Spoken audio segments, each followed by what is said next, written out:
half kneeling hip flexor stretch. So for this position, we can either have your foot pressing against the wall, like you're going to do a sprint, okay? Or if you don't have a wall, you can just kind of flatten the foot out and just pressing the top of the foot down into the ground. Both are effective. On the press into the wall, you might get a little bit more hamstring activation, which is probably good to progress and build some strength in this movement.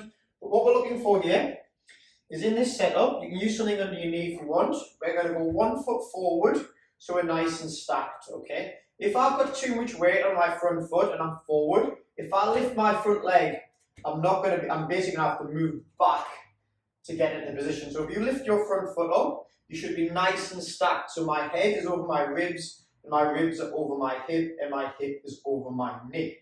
Okay, in that position, we're going to try to get out of extension. So if you're here and you're stuck in extension, we're going to try and tuck the pelvis, and you should straight away feel a hip flexor stretch, okay? Quad and hip flexor. We want to try and get a little bit of glute on here, so you can try and gently squeeze the glute.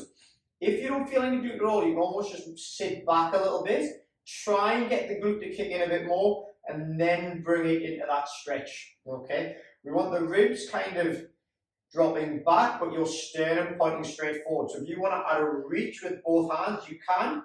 You'll see that'll stack me over my hip nicely, and I'm just going to inhale and exhale, getting a nice big stretch through that hip.